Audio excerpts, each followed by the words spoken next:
Please don't move.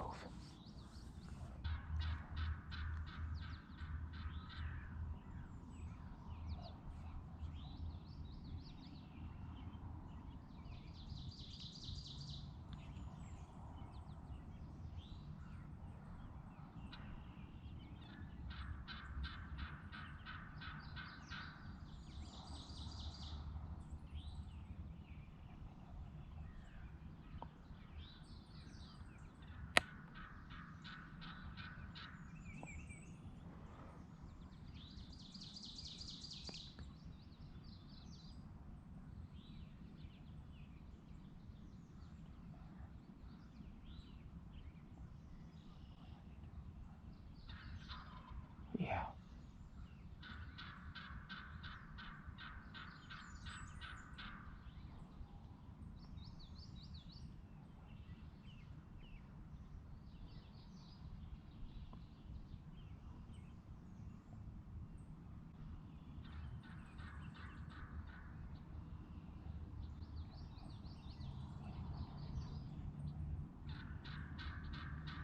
No.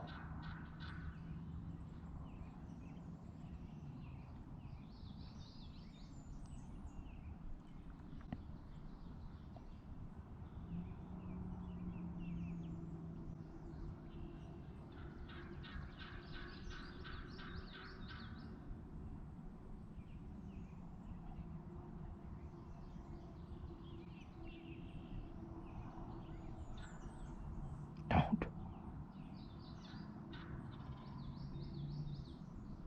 Shoot one. Can you shoot one?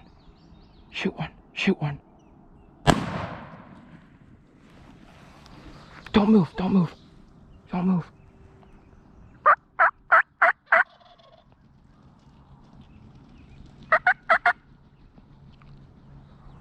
Don't move.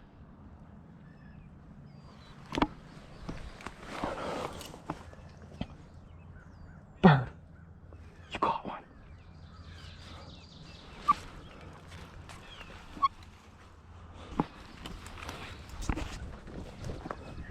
You got it, brother.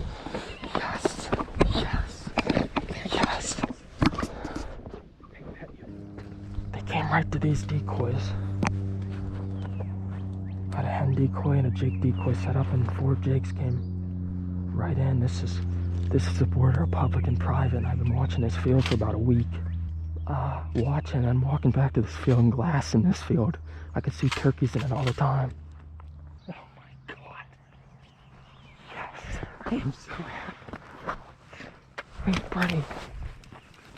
Piece of shit. We'll have to go after one of these other ones.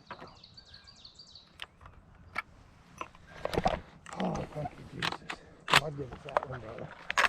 I prayed. I'm actually surprised I could move it as much as I did when they got here, but they were dead set on that. They were so focused on I it. figured when they got to that decoy, they weren't worried about hers. Because they should have seen it. Yeah. That's only the second spring gobbler. You called them both then. We can still hunt though if you want to. With me, if you want to hunt with me. Yeah, I'll go with you.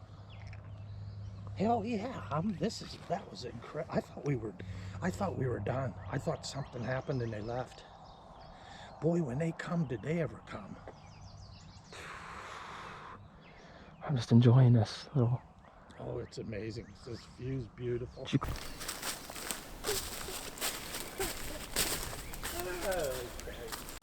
Second week of turkey season here in Pennsylvania. It was a great morning.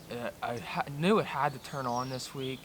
Turkeys weren't gobbling last week, but this morning we got set up in this field and turkeys were gobbling everywhere. It's a beautiful, beautiful morning. I took my grandpa out today and we got it done. So you want to tell them the story of what happened? Yeah. Okay, first thing is I'm 66 years old and I'm overweight, and I'm not walking around in these woods looking for the biggest turkey. I'm shooting the first one I see. Now that we got that out of the way, here's what happened. Last time I shot one with Coy, he set me in the middle of a mud hole, and it took me 2 weeks to get clean. Now today, we go out there and we get in, set up in the dark. Pretty soon there, I don't know, maybe about 6 o'clock, the hens started talking. and they were close. We walked by these birds on the way up the hill. You could see them in the treetops. So we get all settled in there, and the hens start, and then you could hear them flying down, and then a gobbler cut loose. A little bit, maybe 150 yards away. Well, we're sitting in the field, and we're looking right out into the field, and Coy has his decoys there. And Coy says, don't move, don't move. Well, I didn't move for like 15 minutes. My legs was falling asleep, my arms hurt, and everything. And he keeps saying, don't move, don't move, don't move. Well, all of a sudden, I see about 40 yards out in front of me, I see a bird, which turned out to be a hen. And it disappeared, and it got perfectly quiet for like 5 minutes. Nothing happened. Then all of a sudden, right out of the blue, here's 4 hens and 4 gobblers standing there about, I don't know, 40 yards away. At least coming right at us. Coming, and the hens were feeding, and these gobblers looked and seen them decoys. And it was over. The whole time, this hen's calling out in this field. And it's an old raspy hen, the raspiest voiced hen I ever heard, and I'm like cutting back at her, and we're going back and forth, and as soon as them turkeys came up over the hill and saw them decoys, they came. It wasn't 30 seconds and they were already standing there. They were coming, and my leg fell asleep. I had just dropped my leg down, and I had to raise my gun 1.5 feet or more to even shoot, and they just come on a string right at us.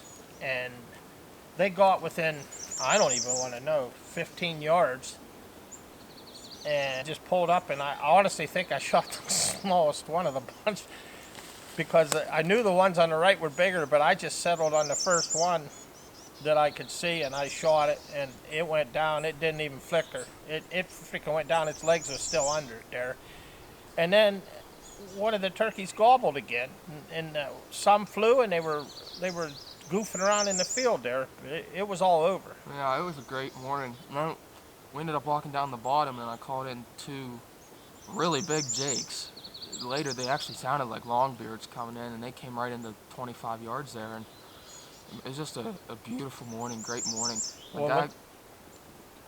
When those 2 jakes come in the last time, they were big birds. I thought me and Coy was doubling up right there. I thought he was getting one as sure as, and all of a sudden, they were big. Yeah. All of a sudden, I knew that he wasn't going to shoot, so I just got there. I've seen things today I've never seen hunting before. I've seen hens with I've never, in spring gobbler hunt, never seen hens with gobblers and coming in at the feeding, and everything I seen today is something new. It's really turning on, I think. My dad got one last week. Me and him went out, and then I got one. Me and my dad went out a few days ago. You'll probably see me talking about that bird.